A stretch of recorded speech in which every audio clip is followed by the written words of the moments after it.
Now, as everybody is coming in the room, something I'm really curious about is like the seventh day of the week. Maybe for some people, it's the first day of the week. So right now, what I'm really curious about is, what are you most grateful for today? Yeah, it's been a wonderful evening. Some of you had a rest day, maybe some of you had a work day. But what are you really grateful for? And it's very interesting as I asked this question, I was thinking about myself and what I'm most grateful for. And really, I'm really grateful for Adrian and the work that he's been doing. Yeah, the work that Adrian has done not has only changed and impacted my life, but it has impacted the life of my clients. And I'm sure that impact has rippled out to their life and their clients' life and their families. So today I just want to show that gratitude and say I'm grateful for the work that Adrian has been doing. So what are you grateful for? Those of you who are a bit shy, you can share in the chat. Yeah, gratitude and celebration. And if you like, put your mic on and let us know. What are you grateful for? I'm actually grateful for lemon water that I'm drinking right now to wake me up. I like that. And I see William smiling there. Right. Yeah. Carolina, you should take apple cider vinegar with your lemon water. I put ginger in it too. Oh, okay, that's good start to the day. Okay, you going. Can I just quickly say to Adrian, I'm working on that little project you gave me. Okay. Yeah. Really interesting. Brilliant. Right. No, I'm grateful to be able to give projects, but more so for sensational people. And for Carolina here for tuning in at 6 a.m. in the morning, I went like that a minute ago. I was down the beach this morning. I was down the Strand, and just an hour on the Strand, and I'm red. You guys came in a bit late. Adrian had his shirts off, showing his six-pack and his chest. I'm like, ooh, Adrian, come on, cool down. As Shalita said, grateful to see my old friends who finally able to come home after many years because of the pandemic. Wow, that's a big one. Wow, celebrations for you, Shalita. Janine, happy to be here. Awesome. Go ahead, Darko. I'm happy 2 minutes to come here, even though my computer is something wrong, but I'm using my cell phone. So I'm grateful for that. Awesome. This is Tony Robbins love to say it's not lack of resources that stop people from getting what they want, but lack of being resourceful. And we see Darko is being resourceful today. Yeah. And Nanyang in the group. More creative. Go ahead. Okay, yeah, sorry. To be quite serious about this, I'm very grateful to have the ability to be grateful, because many people do not have the ability to be grateful or give gratitude for anything. So I think that's the greatest gift we can have. And gratitude is something that really resonates with people who appreciate gratitude. So thank you, all of you, for being grateful to gratitude. Oh, that's powerful. I think William, you need to write that one down and share it with us on a note. If you guys were listening, write that, look back at the video and really listen to that. Yeah, grateful for being grateful. Yeah, that's powerful. Yeah. And Nanyang in the group said, grateful for motivate community. And Darko, you getting some love in the chat there, boy. I'm saying it was grateful. So the ability is the process. And one final one from Golden Seed, he said, I am eternally grateful for people and relationship, the gift of life and opportunities to learn and grow through all experiences. Wonderful. Hi there, Adrian here, and this is a video from a Zoom session that we do. We do these Zoom sessions every Sunday, and we take questions and answers from the audience, some of our students, some of our members. We never know what questions are coming up, so I'm always excited to do these sessions, and I hope to see you at one of them. Make sure you hit the subscribe button below and check out the other playlists that we have. Thank you. Enjoy.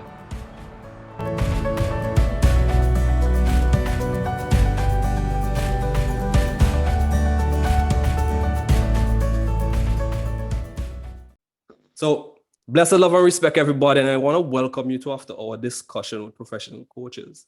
For those of you who don't know who I am, my name is Dino Dalplush, and tonight I'll be your host. And for most of you who know who I am, you'll hear me use this quote a lot. And correct me if I'm wrong, I think it's Robert Dilts who said this. And he said that true emotional freedom is becoming aware of our anchors and choosing the ones we want to respond to. Yeah. And as I know that most of you in here are coaches, yeah, and you're doing work that matters. Yeah. And as a coach, it becomes very important to manage our emotional state. Yeah. And what I'm about to do here is something that we have been practicing throughout the entire year. It's all about getting to that state of calm relaxation. Just before we bring Adrian to the stage, I'd just like you to find a place of relaxation, wherever you are, whether you're moving in a vehicle, whether you're standing or sitting, because I know you know what relaxation feels like, don't you? Yes. Yeah, that's right. And as you're becoming more aware of that feeling of relaxation, this means that it's becoming easier for you to relax. Now, you can choose to do this with your eyes open or with your eyes closed, whichever is most comfortable to you. Now becoming aware of your body resting.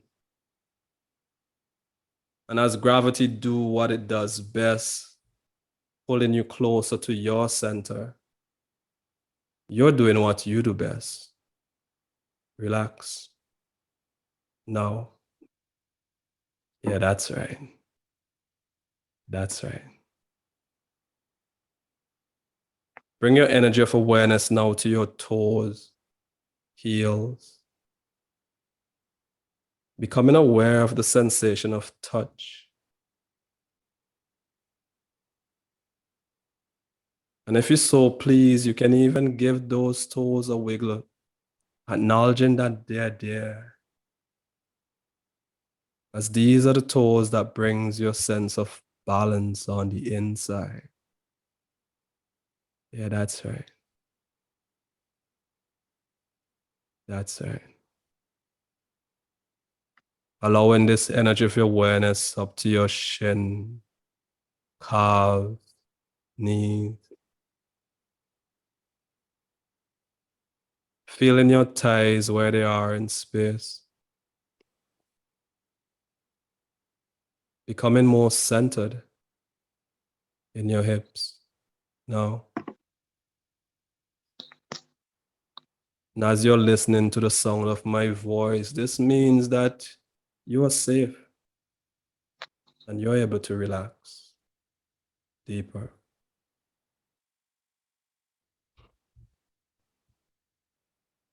Bringing that energy of awareness up to your abdominals. As you can feel the fabric of your clothes on your skin. Now opening your chest. Opening your heart to more possibilities of love,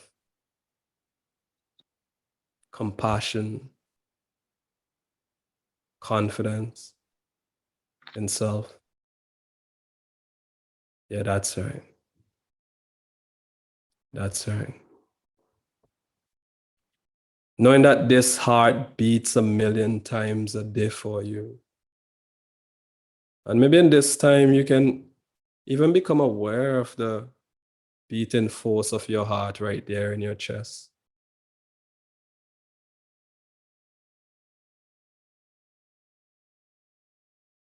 Relaxing even deeper. Now at this time, I invite you to pay attention to your shoulders and your neck. And if there's any tension there, just allow the tension in that area to relax even more. Now becoming aware of your body and space. Becoming aware of the room that you're in. the wall behind you, the floor beneath you, the table in front of you. Now, as you're able to expand your energy of awareness, become more aware of your body and space. Allowing this energy of awareness down to your arms, elbows, and your hands. Feeling the temperature of touch on your hands. And feel how that feels. As these are the hands that you use to create. These are the hands that you use to manifest your ideas into reality. Knowing this brings a sense of gratitude, knowing that you are capable. You are enough. Yeah, that's right. And as you're holding on to this sense of gratitude, I invite you to increase this feeling to expand throughout your entire being. Yeah, that's right. Yeah, that's right. Now at this time, I invite you to bring your attention to your face, lips, nose, relaxing the muscles in these areas even deeper now. Feeling the temperature of the room on your face, the temperature of your breath on your lips, the temperature of the air on your ears. Now becoming even more connected. Connected to a source of infinite wisdom now.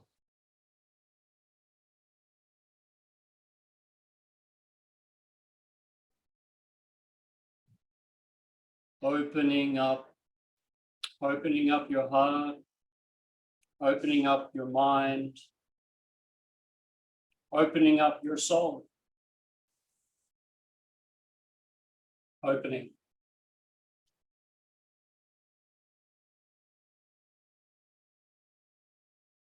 Now I want you to hold on to everything that is coming in. What would you love to create most in life? See what you see in your mind's eyes. And feel what you feel on the inside. Now. Yeah, that's right. Seeing what you want to create most in your life now.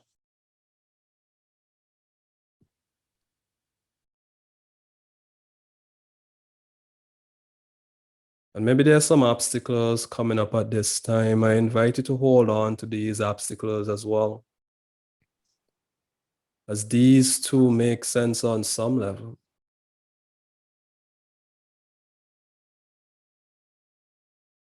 And in a moment, not just yet, we're going to work towards getting through some of those obstacles. Perhaps some of those obstacles could be related to resources, perhaps money. Maybe not enough money. Maybe not enough financial intelligence or savviness or something related to money.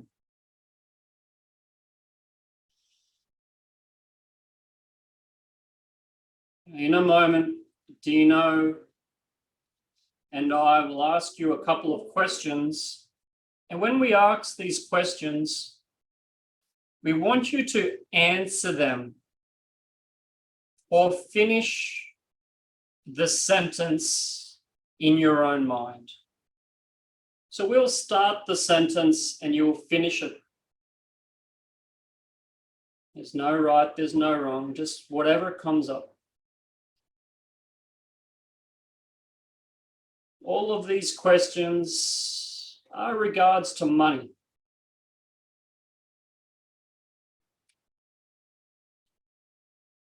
With regards to money,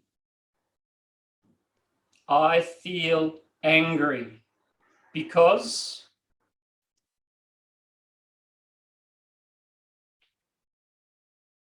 with regards to money, I feel afraid because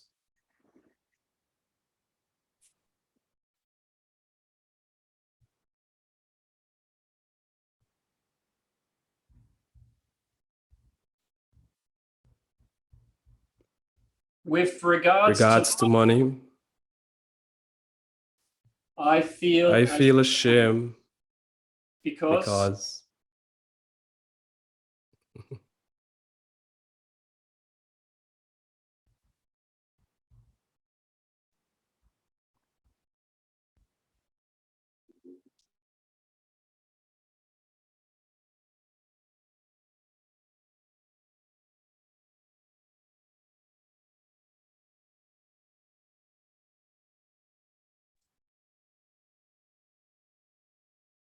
and with regards to money, I feel guilty because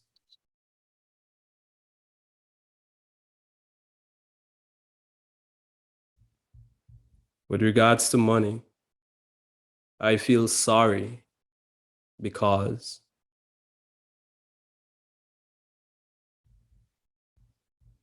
when I was young, I learned that money could.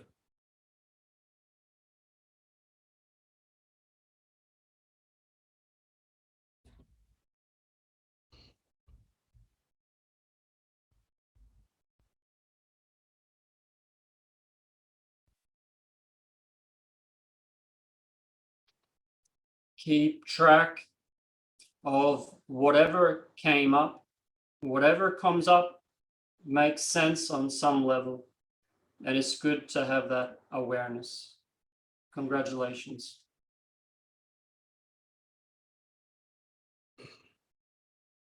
Now, as you're settling in, as you're preparing your mind and your body to learn, what are these obstacles trying to heal from within?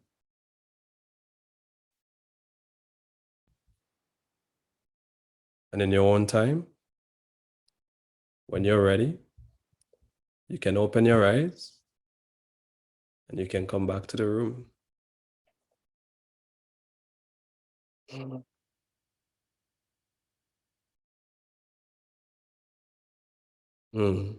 Yeah.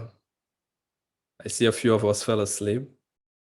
That means that we went really deep and we're in that trance. I even see a few answers in the chat. And as these answers are coming up, these are your answers. Yeah, as Adrian said, there's no right and wrong answer here. Yeah, only you get into your own emotional truth. And a pro tip would be, whenever these answer comes, write them down. Write them down. As a great author once said, the answers is in the asking of the questions. Yeah. So, blessed love and respect, everybody, and I want to welcome you to After Our Discussion with Professional Coaches. For those of you who don't know who I am, my name is Dino Dalplush, and tonight I'll be your host. And for most of you who know who I am, you'll hear me use this quote a lot. And correct me if I'm wrong, I think it's Robert Dilts who said this. And he said that true emotional freedom is becoming aware of our anchors and choosing the ones we want to respond to. Yeah. And as I know that most of you in here are coaches, yeah, and you're doing work that matters. Yeah. And as a coach, it becomes very important to manage our emotional state. Yeah. Now, just before I hand things over to Adrian, Yeah, I want to say welcome again. Yeah, that was just a preempt to what's coming. And I just want to say welcome to the after hour discussions with professional coaches. Yeah, you have spared your time to invest in yourself. So I'm truly proud of you. Yeah, I'm truly proud of you that you made this decision to be here, because the topic that is about to be presented is one of deep importance. Yeah, my name is Dino Delplesh, and I'm a high performance coach, and I'm also your host of these discussions. And I have one mission and one mission only, and this is to make these discussions fun and engaging for you. The handsome man on the screen who was helping me guide our induction today is Adrian Cahill. He's the CEO and founder of Motivate Community, and also the founder of these discussions that we have the opportunity to engage with. Just a few housekeeping matters before we move on. Yeah, today I had this wonderful voice in my head that shared this quote with me. It says, the first shift needs to happen in your mind if it's ever going to happen in your wallet. Yes, and most of our money beliefs would usually come from our parents. So it's actually, most of it is not our fault. Yeah, we have this whole idea of generational trauma, and most of it has been passed down. I remember when I was a kid, and every Christmas I always wanted water guns, but I didn't wanted any water gun. I wanted that special water gun with pump. And I remember this one time I was in the capital and we were walking around, and I saw this big bazooka water gun, and I got so excited. I was like, Mom, I want this. I want this. And then my mom just gave me one look, and automatically I know what she meant. She didn't even need it to open her mouth. And that look said, we can't afford it. Yeah. I've went through my entire life believing that I can't afford it, even when there are points in my life when I can afford it. And that's just one of the beliefs that has been programmed into me as a kid that I've taken with me and I've been working on throughout the years. And I'm sure most of you do have a lot of those beliefs and can relate with this simple story as well.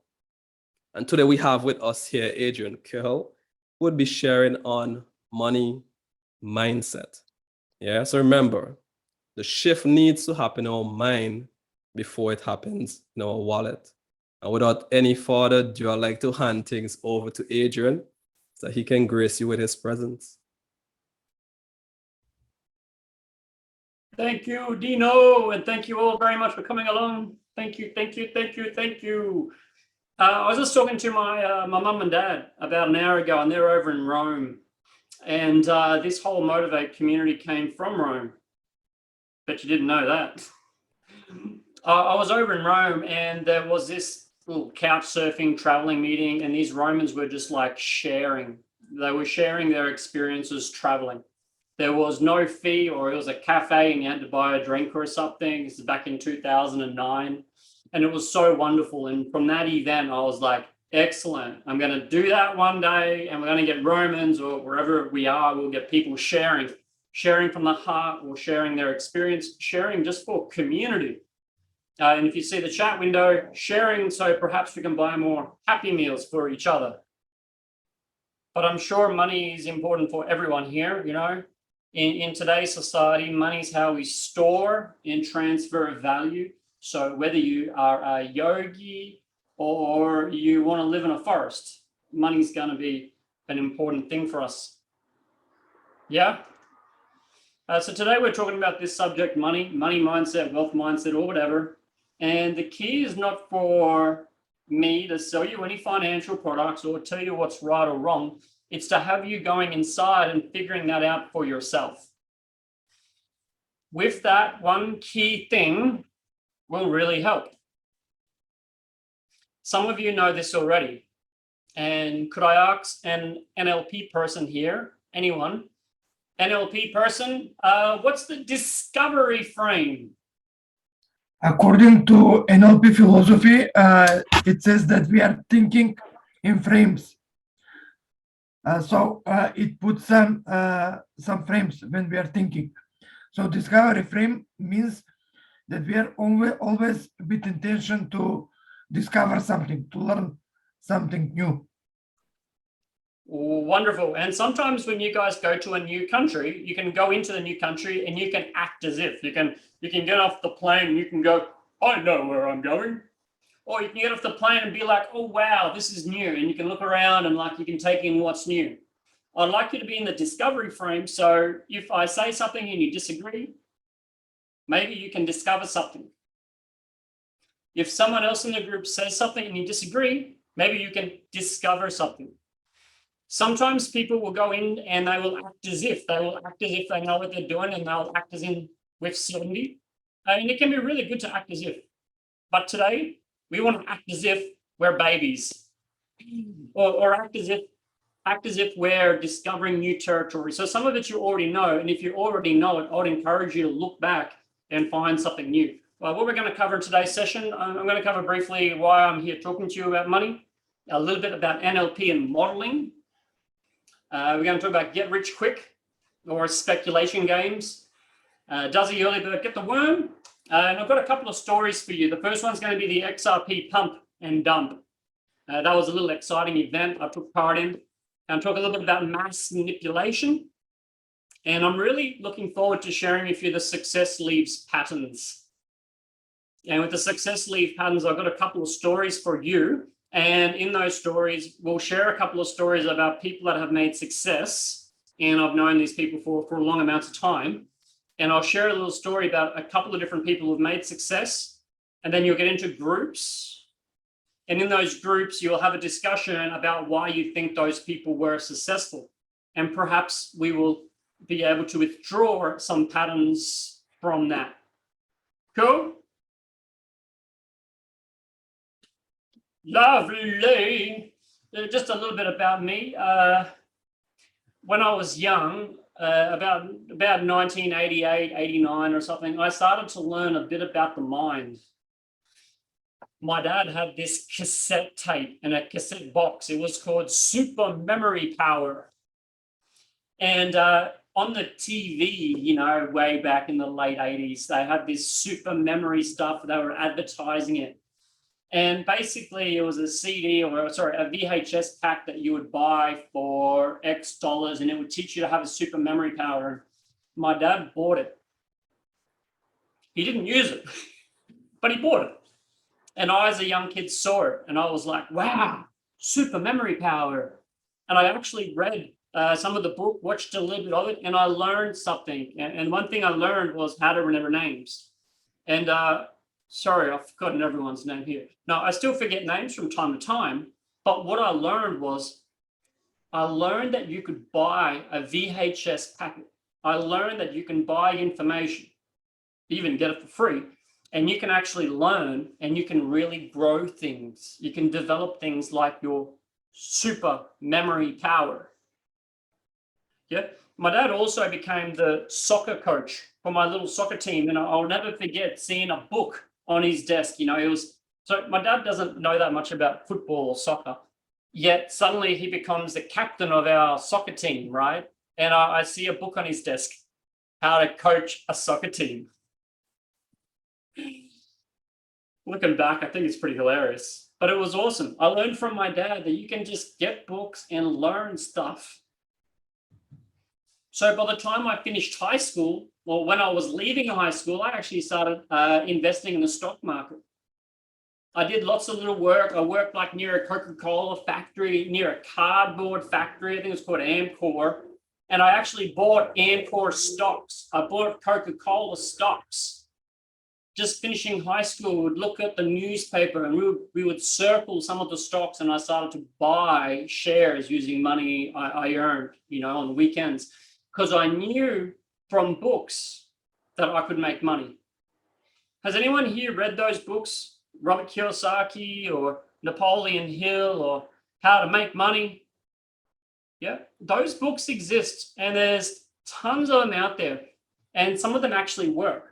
But the problem is implementation. But they do actually work, just like super memory power. So some of these books can teach you that there's limitations to it, and I'll share with you some of that. So I was very lucky to find some of those books when I was young. I bought the share market. I joined the army, and you would never guess, I like to say I joined the army to do my country and family proud, but I also realized that in the army, I would get paid a real salary. And I would use that real salary to buy houses. And a year after joining the army, I bought my first properties. And it was a good time in the market. In fact, it was the best time in the market in my town. But I knew it was the best time because I read the books. I read all these books from property investors. Yeah. I obviously stopped reading Super Memory Power. I started reading these money books, Robert Kiyosaki, Rich Dad, Poor Dad, How to Make Money Made Simple. I was reading these books, and that's why I bought shares. But I thought shares was the way to go, but I realized, hang on, I've got to buy some property. So a couple of years later, I joined the army, I saved all my money, I bought my first properties. I'd like to have a guess. How many properties do you think I looked at before I bought my first one? Throw a number in the chat box. You know, if you've bought a property, perhaps you can write in there how many properties you looked at before you bought your first property.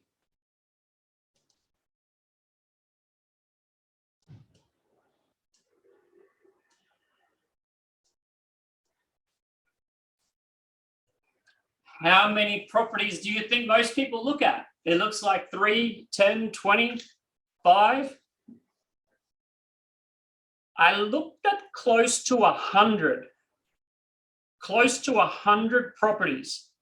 And not just that, when I found this property, I got on it and I signed the dotted line like there and then. I knew it was the right one because I looked at so many properties. I wasn't nervous. I mean, I naturally had a bit of nerves, but I wasn't nervous because I looked at 100 properties. Every weekend I went out looking at properties. I took out a checklist. I actually had like a checklist, tick, tick, tick, tick, tick, things to look at. All stuff I learned from the books and the rich dads. So I looked at 100 properties, and when I saw my first property, I actually bought that in the next door one. I bought 2 little units at the same time because I knew after looking at 100, they were special. They were really good. And the whole property market was on the way up. If the property market wasn't on the way up, maybe I would have kept buying shares. It was not luck. I have been lucky before, but it wasn't luck. It was so obvious. The property market was grossly undervalued. It hadn't gone up in a long time. There were booms in the other cities. It was just a matter of time. It was so obvious. I tried to coach my friends. I told my friends, please, please buy property. Please, it's so easy. Just buy a property, buy anything. One of my best mates, he went down to Melbourne to visit his family. He went to another city to visit his family. He left me his car. You see, I didn't have a car. I had a bicycle. I would ride around town on a bicycle. All my friends drove cars. I would bum lifts. I would hitch a ride. I'd get the bus. I'd borrow the girlfriends. So my friend went away and I borrowed his car. While driving his car around, it blew up. The engine, pop. Took it to my mate's dad, who's a mechanic, and the car was a write-off, and my mate had to buy a new car. Instead of spending, $5,000-$10,000 on a replacement car, he bought an expensive car. He bought a really nice black SS Commodore, and he had a bank loan for it, and he wasn't able to buy a property anymore. I was pissed. A month or 2 later, he was giving me a ride somewhere. So I'm sitting in the passenger seat of his nice car, and I got a phone call from the bank. The bank had looked at my properties, and my properties had doubled in value. They actually doubled in value. And despite being happy, like, oh my God, that's like, my money has gone from, this little bit to now this. And I've only been in the army like 1.5 years now, 2 years, holy shit. But I was pissed because my mate missed out. Not just my mate, everyone else at work, they thought I was weird. On the weekends, I would go check out properties with my checklists. On the weekends, I would go, look at property. Even when I had my first properties, I would still look. while we went away, I would read these books, and sometimes I'd have a couple of beers, but they thought I was a bit weird because I was spending so much time, reading the newspaper. I was researching. But in that first 1 or 2 years, I made a pile of money, and I tried to coach my friends into it, and I failed miserably. Hence the word tried. I tried to coach others. That's why I do this. Now, that friend of mine is still one of my close inner circle friends. And, he's in the normal daily grind. He can't leave the army. He's paying his family. And I think it sucks because if his car didn't blow up, or if he would have bought a house instead of a car, it would have been so much easier. And for those in the West, countries like Australia, England, America, once you buy a house, it's easy to buy a car, easy. But if you buy a car first, it's hard to buy a house. That's real simple stuff that's in the books. The books will also tell you when most people get like $1,000 bonus, they will go buy a bigger TV. Have you guys seen that before? People get like $1,000 bonus, and next thing you know, they got a big TV, a new iPhone or something, yeah? Most people do that, including my friends. So every time I get a $1,000 bonus, it doesn't make a difference. It just goes into the property loans. Anyway, not skyding here, but I'm sharing with you the background so you know where I come from. I come from a place of love because I think we all work too much. We should all be able to take, 3-day weekends. We shouldn't be working 5 days a week. Well, we shouldn't even be working 4 unless you love your job. So 2008, I had enough. I wasn't like millionaire or anything, but I had more than enough money. And more than that, I had the freedom. I had the freedom that I desired. I had the freedom to go travel the world. And I went and traveled around the world. I learned NLP and how to coach and stuff, and did some NLP and ICF training. In 2014, that's when I say I went pro. That's when I went and did an NLP master practitioner. I was living in Shanghai. I flew over to Beijing and did master prac. And when I did the master prac, it's like, okay, there's no stopping me now. There's no BS. There's no excuses. And for anyone in the coaching world, once you have the master prac, it's like there is no end. There's nothing you cannot beat. And now NLP practitioner gives you the foundation steps, but it's in the master prac where you really kind of learn that any roadblock can be turned. It's just a matter of thinking it. So it's at that point I realized, okay, it's time for me to go harder in the coaching. So 2014, master prac and coach, and now it's 2022, and I'm still learning. I'm still learning. I learned from William's share a couple of weeks ago. I learned from Jay's share before that. And I learned from Dino. I tried to go to Carolina's yoga class and learn from her, but she left the country and went back to Brazil.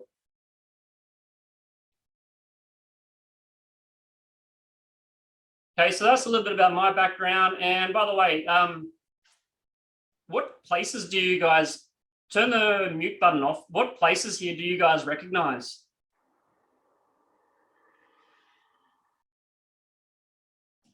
Obviously Paris. Dino? Come on. Fjords of Norway. It's Norway or Sweden. Iceland. Close, Jay. Iceland. Yeah. Oh, and I think the jetty's in Sweden. Anyone else recognize those pictures? Is that the Alps? You went in Swiss Switzerland? Alps. Yeah. Swiss Alps. Yeah. It's a good friend of mine, snowboard instructor. I took her surfing a lot in Australia, and she took me up in the Alps. Where else? Shanghai, Pudong Tower. No, that's not Pudong Tower. Anyone know what tower this is? Yeah. No, I don't. The Oriental one? Janine, you there? I'm here, Berlin, the TV tower. Yeah. Well done.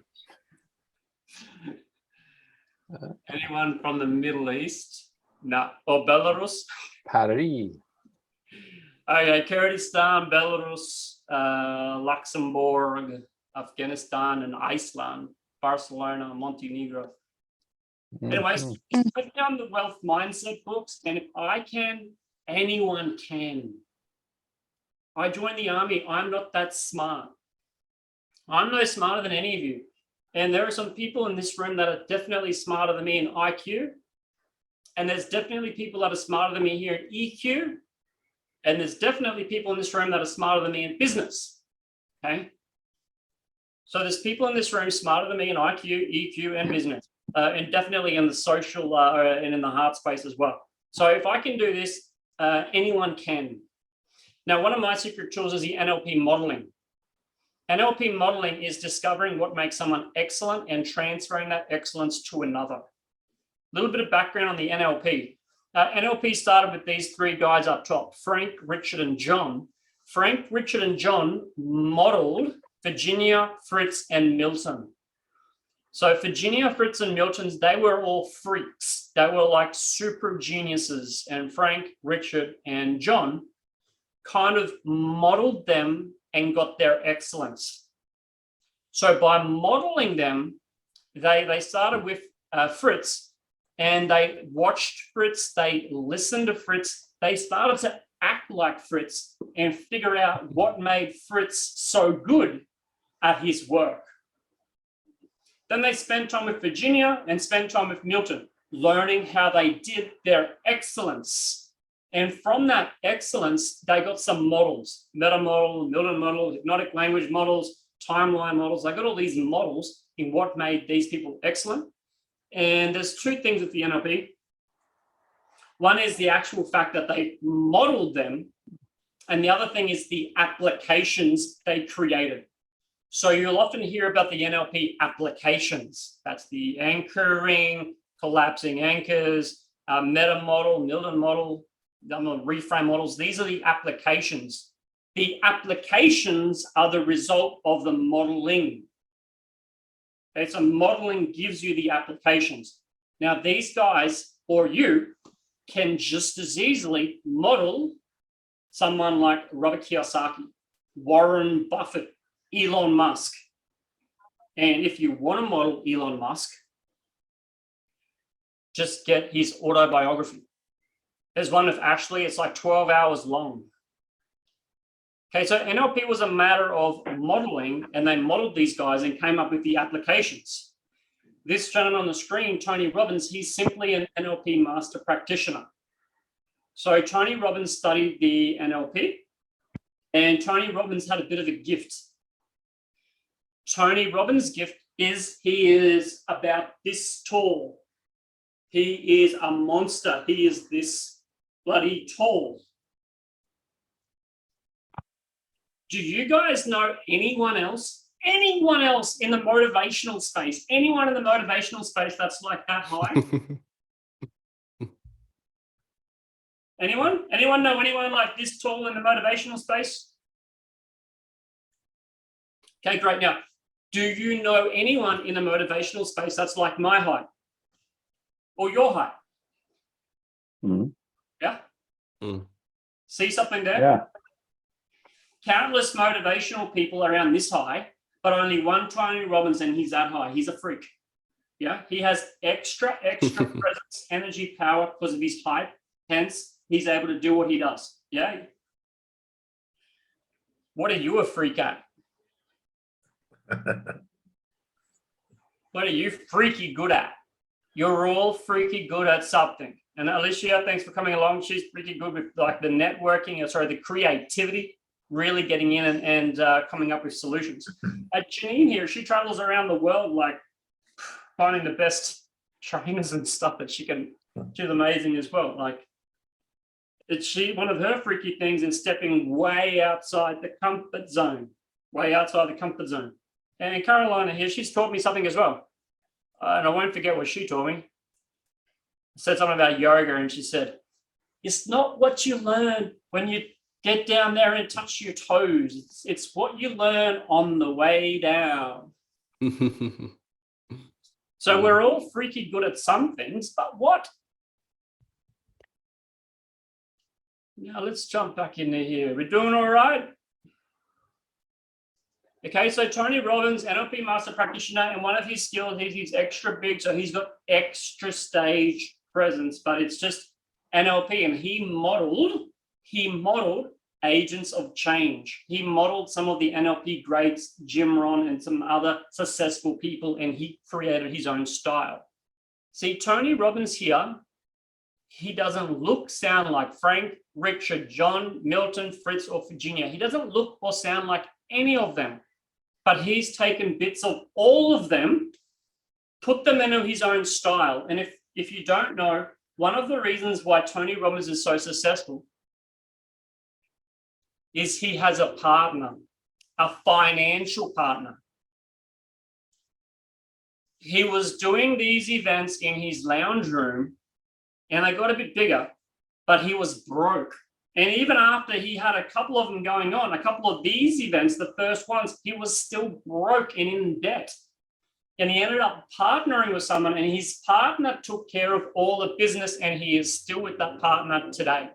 So he has a partner that takes care of the business side of the house. Tony was also in an intimate relationship with a woman who didn't support him or whatever, and he got divorced. Oh no, he got divorced. What a failure. Now he got divorced and he ended up remarried with a lady called Sage. And if you meet Sage, Sage is like more spiritual than Tony. Sage is like next level. She's like she's like an angel. Yeah. And I remember I got to meet Sage, or Tony, I met Sage, and it was like, whoa, her aurora is just there, right? So a couple of things you might take away from that. Maybe you take away that divorced, maybe you take away supporting relationships are important, maybe you take away the importance of having collaboration, or maybe you take away, maybe I should have someone else take care of my accounting. Or maybe you take away, we should start a date with destiny in my lounge room. Take away whatever you like. So a couple of definitions for NLP: the ability to master your own states by running your own brain, or NLP can be an attitude of curiosity, and a methodology, modeling, that leaves behind a trail of techniques or applications. Who did you model? Who did you model? And for those of you that want to get the most out of this, take a screenshot here. Take a screenshot of this and come back to this one later. But just a quick one, who did you model? Who did you model with regards to money? Maybe I can jump in and share. I think maybe I can throw a piece for the first question as well as we go into the second. Even looking back, I even, bringing in a lot of the information. I can say I model a lot of my mom when it comes to money. Growing up as a kid, my mom used to always say, oh, when it comes to money, you're just like me. And I used to accept that as a compliment, as, oh, I'm just like my mom. And even when it comes to business as well, my mom, quote unquote, is a hustler. And my mom has been hustling on the side ever since I was a kid. So that was like a normal thing for me to do as well growing up. So I think when it comes to business and money, I've been modeling a lot of my mom. Thanks for sharing that. Do you know anyone else like to share who you've been modeling money-wise or modeling business-wise? Mine was my father. Business-wise, money-wise, it was me. I should have followed Adrian, really, by the sounds of it.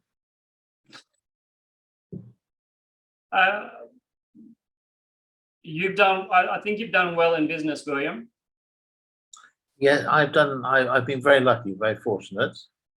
And that's only because I think one has one has to remember from my personal point of view, I was interested in NLP because I had a very, let's say, logistics business, which you either earn 5% or lose 5% every year. So I had to learn something to actually make a difference to my business. And that's where NLP came in. Now, I didn't really make any money until I retired at a very young age.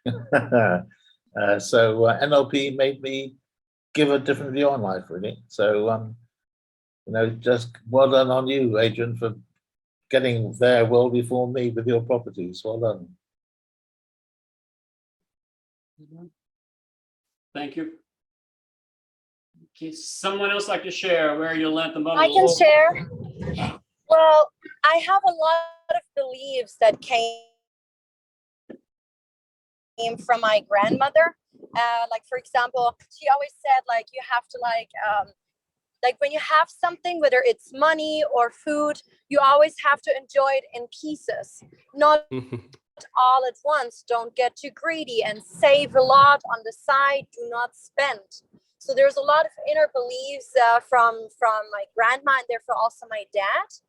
But I would say because I don't have anybody very close in my family who I think is like who I would consider as very successful business-wise or financially, that's why I have to look outside. That's why I learned from people like you or or like JT Fox, who's also self-made millionaire, or like other successful investors, because they're like my role models of who I partly want to become in business.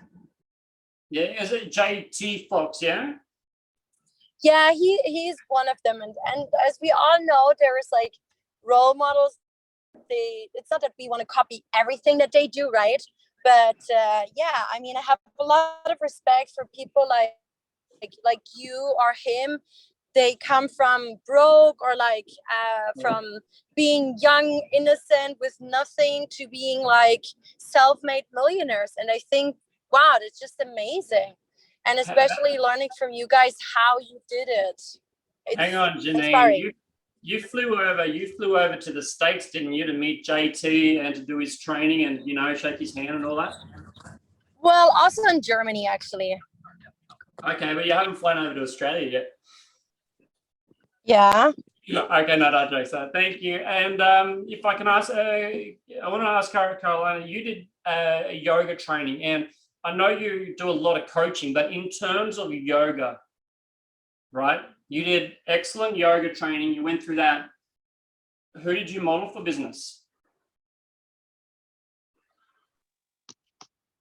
Not specifically in the yoga space, because that's another thing about the yoga and the spiritual world. I feel like there is a lot of limitation in regards to abundance, because we feel like this work is more like we need to help people spiritually wise.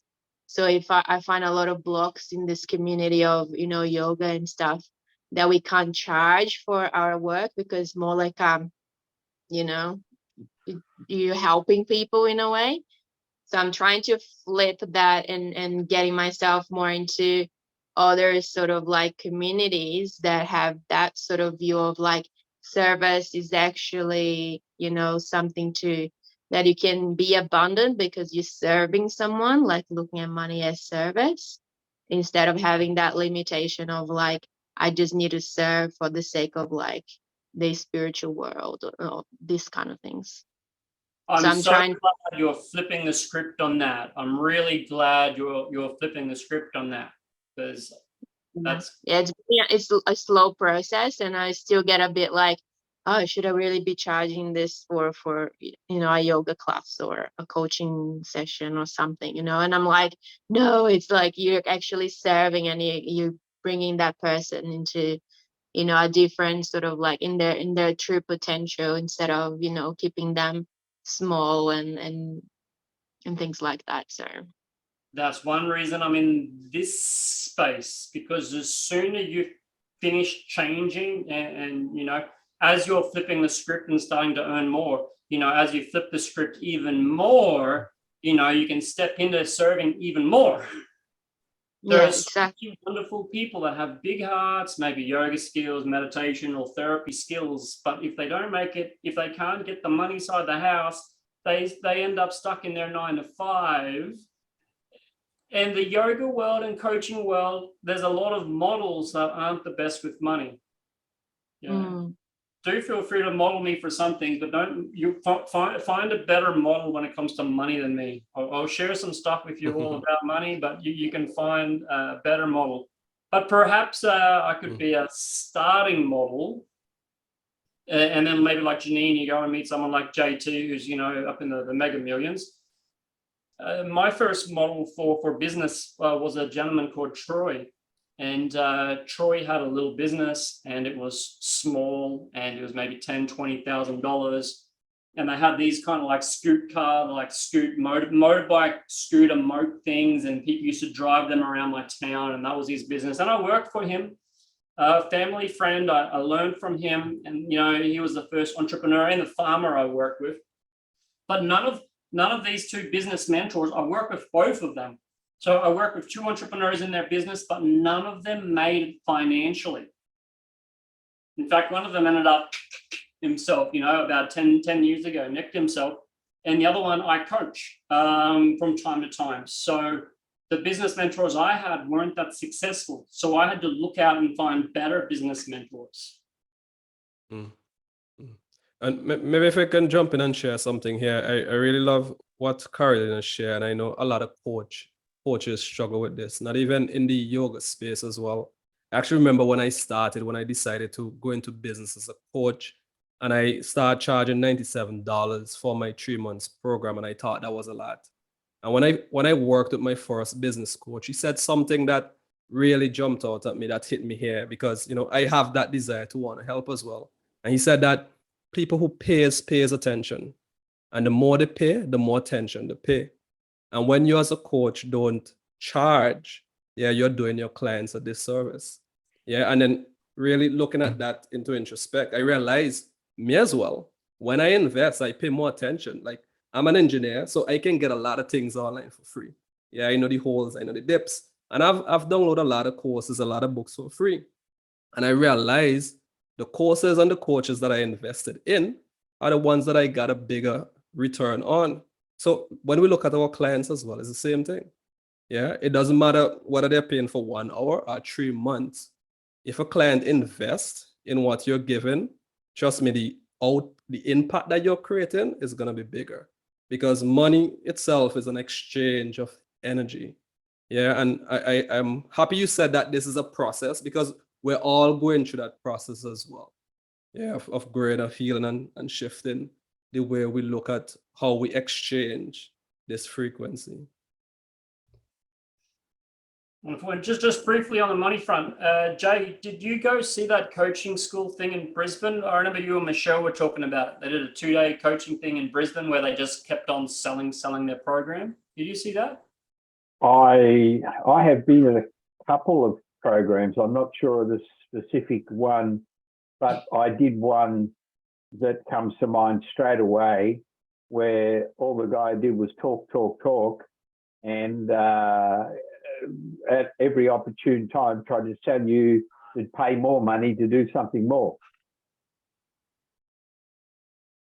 Okay, well, the one Michelle was talking about, it was a coaching course, and it was like, I actually bought it back in 2012. And I think I paid about 10,000 US dollars, no, 8,000 or so US dollars for a training course. And that course is now like doubled. They're like $15,000 for this coaching course. Now, some coaches in my country, they're charging like 15, 20,000 US dollars for a 1-year coaching program. Doesn't necessarily mean they're good. It's just their mindset is a bit different. I know some really good coaches that charge lower rate. And I really like what you were saying, Dino, too, about paying money, paying attention. Yeah. All right. So who did you model business-wise? And you might want to take a screenshot on that and have a bit of deeper, I want you to really have a deeper think about this later. It is so worthwhile to ponder these questions later. If you're a meditator, just kind of take the question, meditate down, get down to your lower brain waves or into your relaxation zone, and then ask the question again. When you do that, you're going to find the relationships. As I mentioned, I noticed that I had the business mentors and I learned how they build their businesses, but what I learned now wasn't that successful. but I did get some good stuff from those books. Have you ever participated in speculative investments? You see, there are many ways you can make money, but a lot of them can also take your money. Just look at the ups and downs of like the crypto market or the gold market or something, you know. A lot of people in crypto and these things, you know, you can make a lot of money, but you can also lose a lot of money. There's a lot of BS in these markets, but sometimes you get lucky. Have you guys ever participated in speculative investments? So these speculative investments are certainly wonderful. Get in at the right time, get out at the top. Yay, happy days. But how often does it actually happen? Does anyone know any Bitcoin millionaires and stuff? Well, they do exist. There are some. There are some around. There are some around. But there are definitely some traps in there. Of course, we want to buy when the market's going high or up, but few people do. Now, to be totally honest, there's a saying called it's time in the market. Not timing the market, time in the market. And there's a lot of kind of sayings like this, you know. For those that have done speculative investments, if you've done the crypto or whatever, take a screenshot of this and have a deeper think about this later on. It's very valuable to go back inside your mind and reflect on what you learn. One of my trainers used to record himself, you know, get the phone, and he would record himself doing martial arts. And through watching his phone, and this is long before selfies became popular, by watching himself, he was able to critique his technique. Anyone that's a share trader, a really good thing to do when you're trading shares is to have a logbook and you record your thoughts and you record the mental processes you do. So if you're buying stock, before you buy stock, you write down, you know, why you're buying it, what your thoughts are, what your hesitations are. And then later on, you know, you can reflect back and you can take away some of the patterns of success. So if you're doing that kind of stuff or you want to do it, consider what's in this screenshot. Okay, now we get all these kind of sayings like it's time in the market, not timing the market. But I've got news for you. That's a load of bullshit. If you bought Bitcoin at the top in 2020, whenever it was, and you keep it for another 10, 20 years, there's no way of knowing if you're actually going to come out on top. With the property market cycles, yeah, time in the market, but look, if you buy at the peak and you end up in a position where you have to sell at the bottom, you're fucked. If you buy any kind of investments at the peaks, at the top of the waves, it's going to take you a long time before you get back up. It's very, very important we don't buy at the top of the wave. But people have these sayings like, it's time in the market, just hodl. You guys know hodl? HODL means hold, but it's spelled backwards. It's a bit of a crypto internet phenomenon. Someone spelled hold backwards and it became popular. So HODL means I've effed up and I'm going to hold for a long time, hoping that at some point in future, it'll come back. People also say early bird gets the worm. Now, does this make sense to you guys? Second mouse gets the cheese. Okay, Dino, can you? Yeah. Well, the picture that I'm seeing in my head makes sense because the first mouse would usually get killed by the trap. And that totally contradicts early bird gets the worm. And people have these sayings like high risk, high return or low risk, low return. Well, think about it. low risk, low return, high risk, high return. Doesn't that mean the same thing? High risk, high return is what we call in NLP a complex equivalence. And the complex equivalence is that the higher the risk, the higher the return. Now, a lot of you drive cars. So if you're driving your car and you decide to increase the risk, get really drunk and not wear a seatbelt, is that going to give you a higher return? If you do that 10 times, is it going to give you a higher return? No. So there's this complex equivalence of high risk, high return. It's absolute bullshit. It's stupid. So why do people say these things? Think about it, guys, and I'd love to have a share or two here. Why do people say these things? High risk, high return. It's great for marketing, communication, good PR. Yeah. William? Why do people say these things? High risk, high return. Because probably feel safe with their decisions, like trying to So they convince feel them, safe with their decisions. like convincing themselves that's the right thing to do.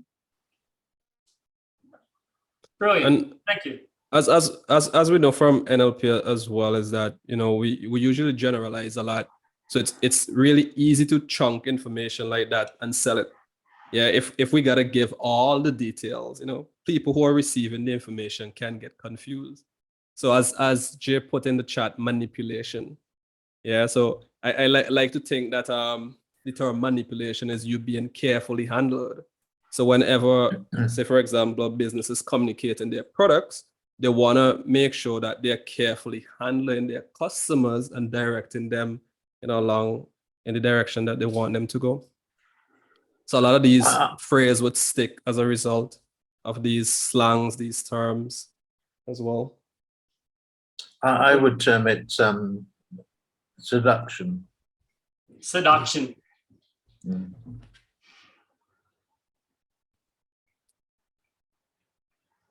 I don't hear any good reasons yet. I don't hear any like positive ones. It's like to help convince people, or to overgeneralize and to make things simple, or to manipulate, or to seduce. I don't hear any really good purpose in using. Well, I'll say. Can I? Okay, after Go ahead, William. Go ahead. I've got such a good memory. Can't remember what I was going to say now. But basically, it caters for greed. Basically, human nature. In my opinion, I may be wrong. Human nature. Greed. Yeah. And we want to agree with each other. So if you lose out, I might want to make you feel a bit better. Yeah. And I'll also say there's no really right or wrong and good and bad. I'll really say that, because if we look at anything that we're engaging in, there's always two ends of the spectrum. Yeah, and I can share my perspective, and somebody else, person A, can see one thing, and then person B see something else. Yeah, at the end of the day, we're trying to communicate and make things come across for our best interests. Yeah, so I think even when most businesses are even, like they say, a thief believe what he's doing is right. Even though the person who's losing their stuff think what the thief is doing is wrong. Yeah. So I don't really see as a good and bad here. I see, it's sometimes it's up to us to be responsible, in the sense that if you have been cheated before, don't be a fool and fall into the same traps of being cheated. Yeah.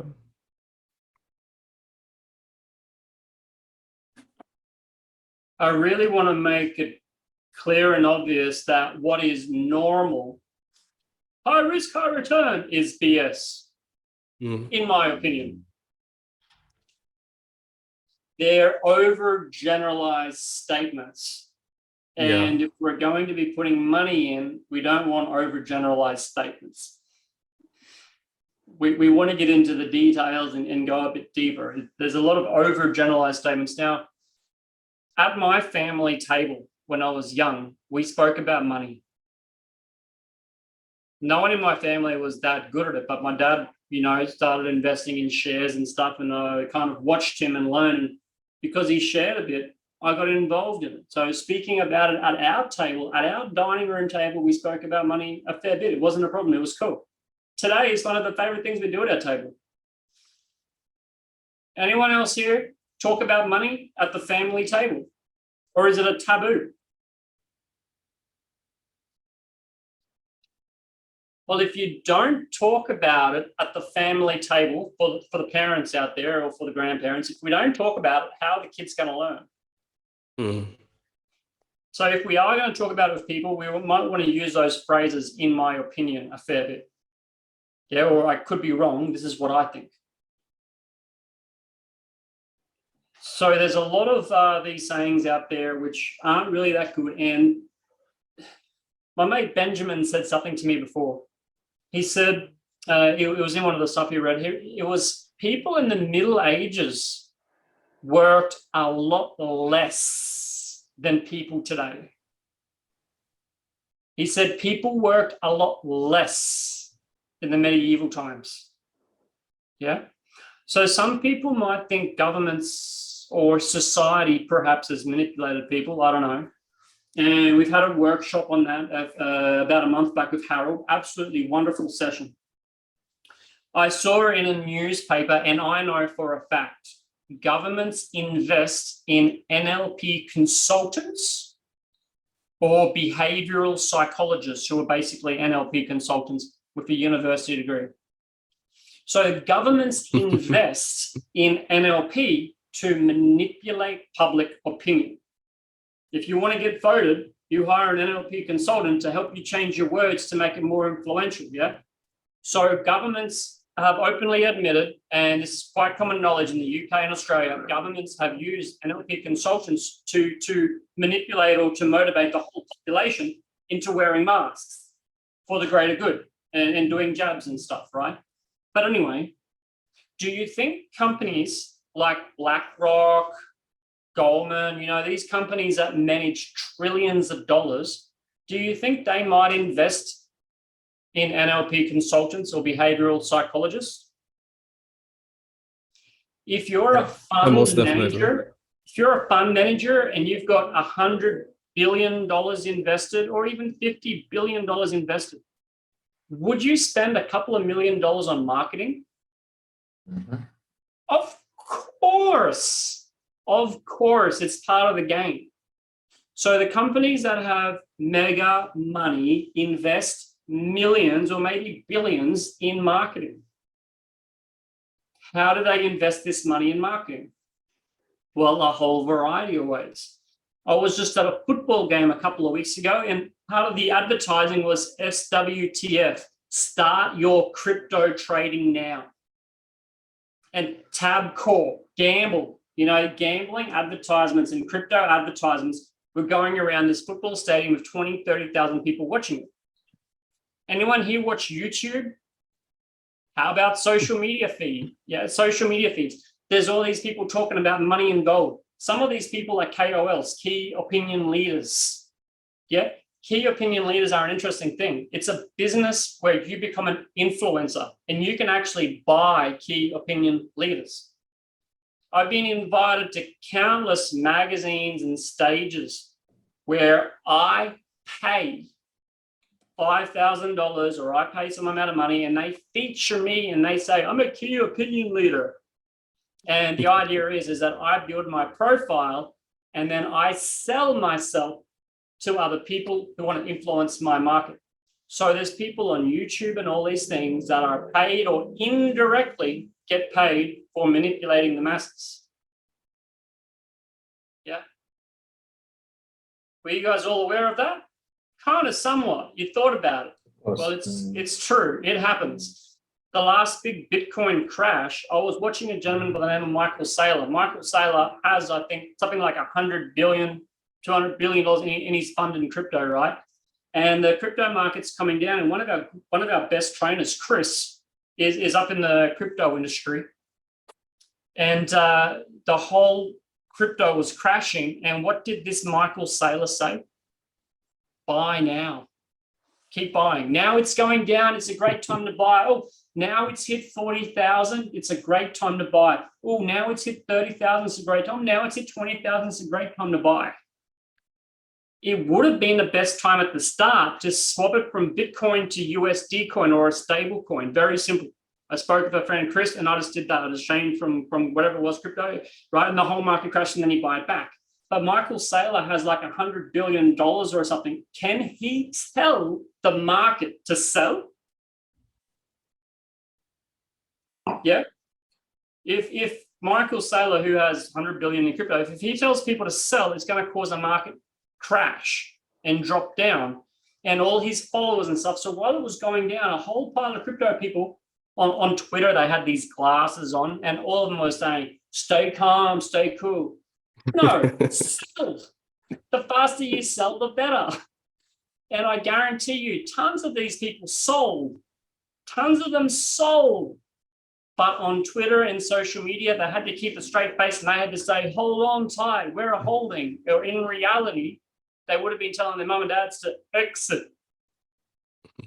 So the masses get manipulated, and where does the money go? Same place it's always gone. So be careful of that. So although I've done some speculative investments, I don't know that many people that have got rich from it, but I do know some. Like when the whole crypto thing started, it was kind of a bit obvious because everyone's going into a lockdown, and when people are on lockdown, there's going to be a big surge in social media. So shares like Facebook and that would go up. And what do people do on all these platforms? They read, they get influenced, so they buy the next thing everyone's talking about, Bitcoin or online courses. And there was a flood of people going to online courses. I've got an online course, by the way. We sell it for $990 US. This online course, we teach you everything about money. $990, I might share a link for it at the end. Well, everyone made a course in that time, right? So the markets are massively manipulated, and a lot of these sayings may be made by manipulators. Key opinion leaders and that, you know, influencers, well, you can buy your way to the top. I'm an NLP enthusiast. I know the best NLP people in the world because I read all their friggin' books for the last 10 years. You go to NLP Global Gurus. I might show that later. NLP Global Gurus, and I don't know half of them because they're not gurus. They're just paying for marketing. Carolina, how good is Ben's breath work in real life? Pretty good. How good's Ben's compared to that, what's that famous Australian guy? I don't know. All right, I done the famous Australian guy, and Ben's was all over. Not all the best are in the market. So when it comes to the NLP, right, Tony Robbins, he's up there. There are a lot of people that are really amazing, but they don't have big public profiles. A lot of people that can give you really good business advice or investment advice, which this isn't, a lot of those excellent people are not on social media. A lot of them are not on YouTube and any of that. Warren Buffett isn't on any of that. Yeah. So just be aware of the fakeness in that. Now, I'd like to share a couple of real success stories. A gentleman by the name of Paul. Paul's a football player. Paul's a champion. Paul's married. He's got kids. He used to work for a telecommunications company. Really, really nice bloke. And Paul had his first investment property. And he made a bit of money on his investment property. And he went on and bought another investment property. And Paul went on year after year buying investment property. Paul had a strategy: buy, renovate, sell. Every year he would buy a property and he would work on it. Full-time job, but on weekends and after hours, he would work on the property. With a little bit of time, you know, he learned and got better at it. He learned and got better at it. And his wife supported him. And he actually ended up on one of these courses, and they have courses for all kinds of things. He had a real life course where he learned how to do property investing. They had a mastermind think he actually joined a couple of them. He paid like 10 grand a year to join some mastermind. And suddenly his 1 year buying and renovating process came down. And it wasn't long at all. And he started to do 2 to 3 properties per year. When I spoke to Paul about investing, we met playing Cash Flow 101. Paul really enjoyed what he was doing. He loved it. He loved his work and he got better at it. And as he went, he got better and better and better. You know, obviously, Paul doing properties, he had to buy, you know, he had to pay for an electrician, plumber, and maybe with a bit more time, he started to split up properties. In fact, Paul developed a really good strategy. He would look for corner blocks that were extra large. Now, in my town, you can drive for 1 hour and do a loop of town, yet all of Paul's properties were in the center. All the properties were in a very tight circle. All these properties were within 4 suburbs. And when I met him, he had like 15 properties. Yeah, had 15 properties at that time. At that time, he had 15 properties. He started doing 1 a year, buying and selling, but he started to keep them. And him and his wife had 15 properties, all within a tight circle of each other. That meant that when he was doing 1 property, he could just drive down the road a little bit and see the next one. Yeah. He knew the real estate agents. Him and his wife wrote little letters and they dropped off letters at corner properties that weren't even for sale. They developed strategies and techniques. They developed their own strategies and techniques to get houses before they're on the market. The more they did it, the better they got. And now they're at a place where, well, last time I saw them, they actually owned 15 of these properties. And since then, the property market went zzz. So, you know, they could be at 10 or so million mark in their own things. And then I've got my second mate. See if I can. Ryan. I was with Ryan in Afghanistan. Ryan's my age. He also bought a couple of properties when he's younger.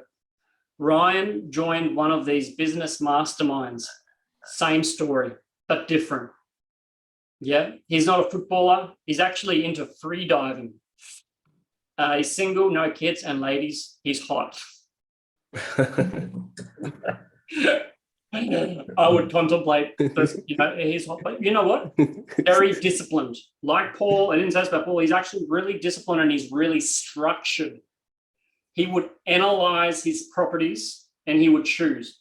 He first started with this thing called vendor finance, different strategy, vendor finance. I actually bought 2 vendor finance properties with him. There's another saying, never buy a property without seeing it. I've bought 3 and sold 3 houses and I've never, ever seen them. Never, ever seen them. That's because Brian, like Tony Robbins, Brian is my money partner. I don't have to see them. I've known Brian since 2006, you know, he's my partner. So he's gotten in and he's gotten better and better. And he's gone from building very cheap houses using a vendor finance property to building bigger houses. Sorry, first it was renovating, then it was building. One of the last investments I did with him was like a 6-unit, $2 million complex in Adelaide. It was amazing, you know, and then now he's doing more. Now he's at university. For the first time in his life, he's at university and he's not there picking up chicks. He's finishing off his university degree, disciplined and focused. One thing that was brought up in my group was a risk assessment. All the guys would have taken good risk assessments and I didn't share that. Someone else in the group said it and I'm like, yeah, totally right. The guys took good risk assessments. Another thing that came up in my group was, did those guys, you know, did they have full-time jobs and then they left? Well, they had full-time jobs. They started, and once they had enough in the investment or the new business, then they moved across. Yeah, they kept both going until And once there was enough money in the investment, then after a little while longer, they left their job. You see, Paul was ready to quit, but he kept going a bit longer. He built up a buffer. Now, if you ever see an online coaching course for sale, like mine, come and buy my course. I'll have you make figures by summer. Oh, and summer's next week. You better get in quick. But reality, it generally takes a bit longer, and it took these guys longer. And even though they could have quit, they stayed in and built up that buffer. I just saw a yoga course for sale in Australia, in my town, a yoga course. I'm interested in yoga, but this yoga is saying, like, you can make all this money. I'm like, what? You don't make money as a yoga instructor until you're like year 8 or something, you know, unless you're a marketing pro. But a lot of the courses will tell you, you know, get rich quick, or you can make money really quick. But all these guys had a good buffer. Now, this third gentleman on the screen, John the entrepreneur, John actually gave me a lot of mentoring. John actually introduced me to NLP. I thought NLP was seducing women and selling cars. John said, no, it's not. Have a look at the book. I'm like, John, I don't want to see that. I don't want to learn that stuff. Anyway, I took the NLP book, I looked at it, and there was nothing in the NLP book about seducing women or selling cars. I want my money back. No. He introduced me to NLP. He taught me a lot. And John was one of the first key opinion leaders before they even existed. Like, he was one of the first vloggers before vlogging was invented. I mean, like, when YouTube came on, he was one of the first people to have a YouTube channel. He used to live on a catamaran.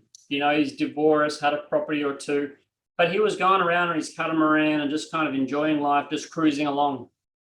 And then someone coached him.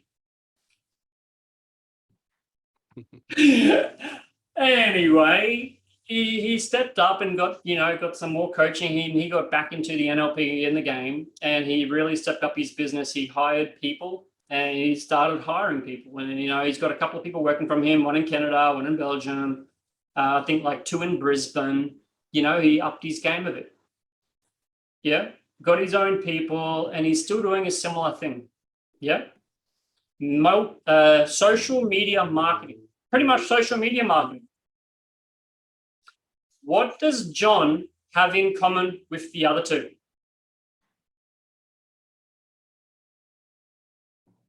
It's totally different business. Social media marketing and YouTube is totally different. Or is it? This is very facetious. Maybe the same girlfriend.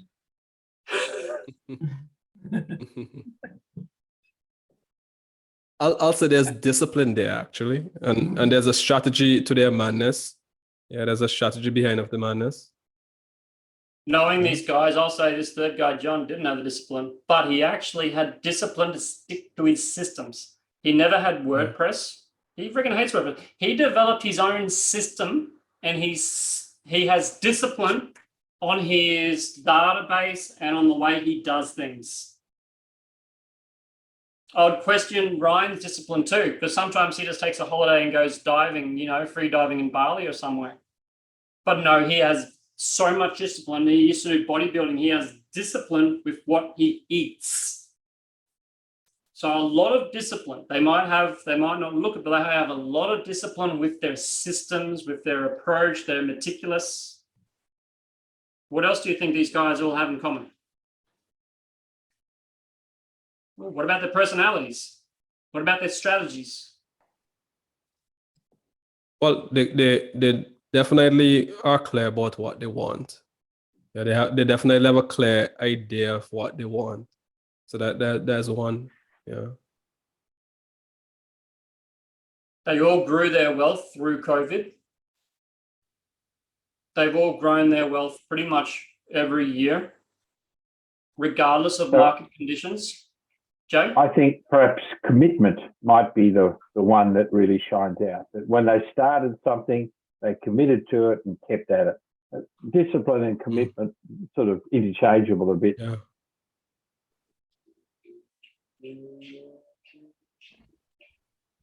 They all had mentors at different times. Sometimes it was more mentoring, sometimes it was more coaching. Sometimes it's more mastermind. They've all got good networks around. And now John's mastermind is different. He doesn't have like a business mastermind. He's got a network all around the world.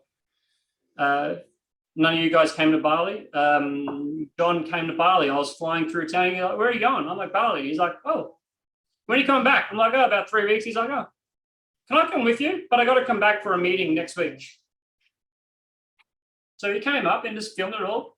These guys actually love their life and they live life on their terms now. But their commitment to their processes, yeah. And remember, I was riding a bicycle. I rode a bicycle when I bought my first property. What about the personality?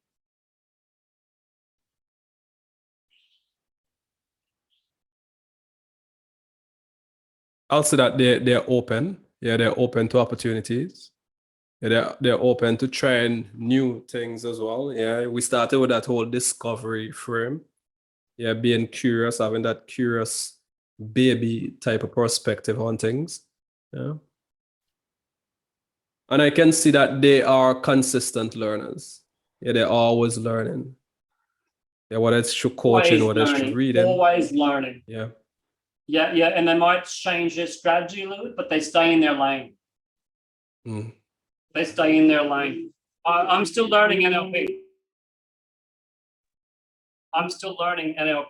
And by the way, the reason I keep learning NLP is because I've never found anything better. Okay, here's a couple of things. They both started with shares as well. They've invested a lot in their self-education. They use coaches and stuff, mentors, masterminders. None of them went to university except for Ryan just recently. And some of the key motivators, they're self-driven. They're self-driven and they have a really positive self-concept. NLPers, get ready to take a screenshot. Non-NLPers, take one too. What is a positive self-concept? This is something we cover in our mastermind. A couple of people know about this, not so many. When it comes to their self-concept and who they are as a person. Dino, then Darko, and then Jay. Do you want to take one each?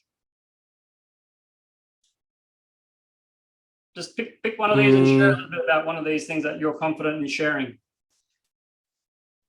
This is a self-concept. Your self-concept is your idea on who you are. From the neurological levels point of view, this is like the identity level. Your self-concept is who you think you are. Your map of the world. Do you know? Let me go with the self-correcting. Yeah, I think this is a really important part of the self-concept, as there would always be obstacles. Yeah, as you're navigating your identity, and there would be, whether it's people, environment that would challenge who you are. So having your self-concept, being able to self-correct when it's getting new input is very important. So for example, maybe when you're hanging out with short people, yeah, you feel like you're confident, you believe you're confident. Yeah, and then you move to another country, and then most of the people in this country are now tall. Yeah, and that can challenge yourself, your confidence in a way, where when you're standing around these tall people, you're like, oh, you know, am I really confident? But as a result of you being able to self-correct and realize your confidence didn't really come from your height, it came from other experience where you have been confident. Yeah, it's easy for you to auto-correct that part of your identity. Yeah. Right on.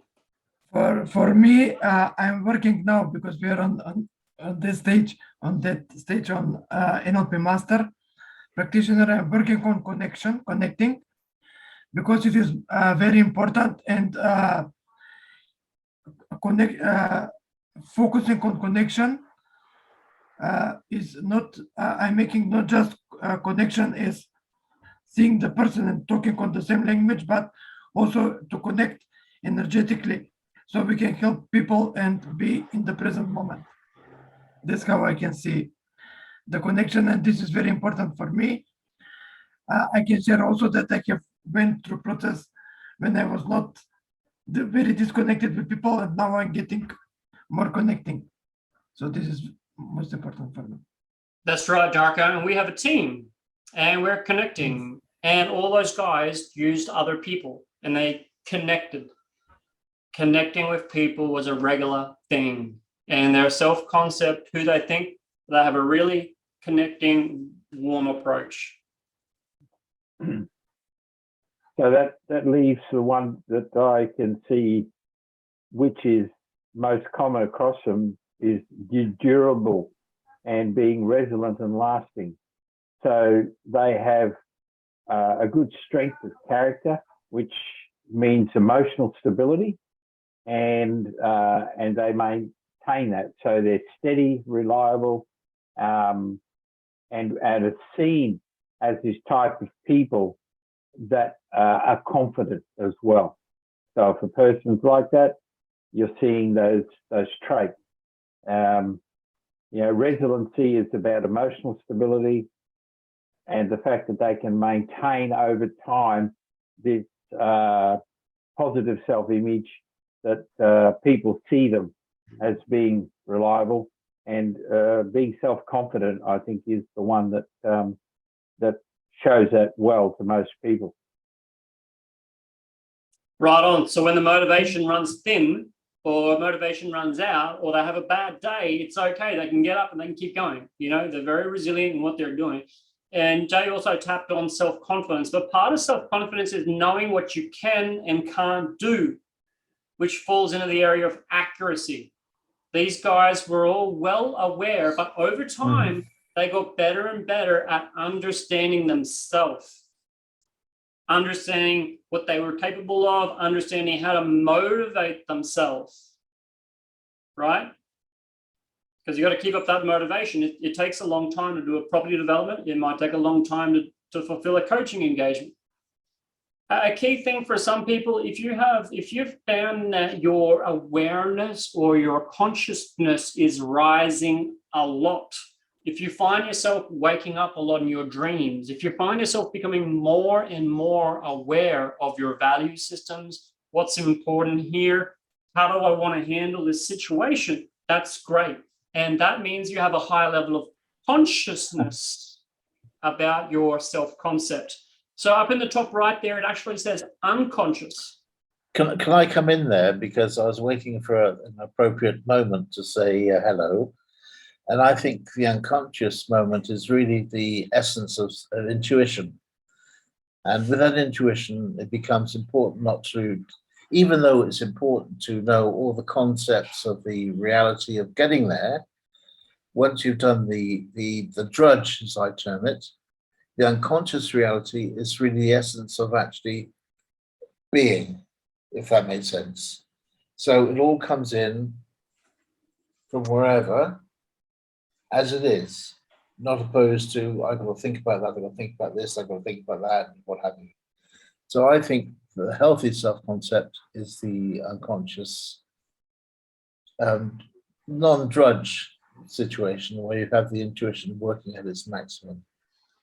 In my Thanks opinion. for sharing that, William. I was sharing like one side of the bridge and you shared the other side of the bridge. So if we have that high level of awareness, that's okay, but we've got to get back in our unconscious. We have to be able to let the unconscious lead, let the intuition flow. So if you have your consciousness rising and you're wondering what's being valued and what's important here, that's great. That's a good step. But we have to let it kind of go back down so we can operate more using that stuff William's talking about. Yeah. So sometimes you might find yourself too conscious, what do I value here, in your judgments and stuff, and that's okay. But we want to start to move more into the unconscious where we don't think, oh, I have to be disciplined. I'll put on my disciplined state. Yeah, it just happens. It just happens. It just happens. It just happens, right? But that takes a bit of time and development. Now, those guys and myself and most people in this room, we're constantly developing ourselves. And at times you might be more conscious, but we are constantly moving step by step by step by step towards more unconscious and automatic excellence. And unconscious and automatic excellence is the best type by far. And then the last comment down there on the bottom right is free of self-importance. These guys are not arrogant. They're not egoistic. And I don't think any of us here are. And it's important we factor that in because a lot of people have the belief wealthy equals arrogant asshole. Not true. There are plenty of poor assholes as well. Yeah. And there's plenty in the middle. So being wealthy or poor doesn't make you arrogant. Being arrogant makes you arrogant. Nothing additionally, but I'll just like to leave everybody with this one quote. If there's anything at all you didn't remember from anything that was shared tonight, guys, remember that first, okay, the shift needs to happen in your mind if it's ever going to happen in your wallet. Yeah. And that's not just hearsay, that's a fact. Yeah. If we shift our perspective and shift the way or the lens that we see our life through, it will start to reflect, yeah, in the way how we shop personally. Boom! You made it here! Good on you. Make sure you click the subscribe button below and check out the playlist at the end. If you'd like to come along to our Sunday sessions where we host a live, free Q&A for our students and members, you're welcome. I'll see you there.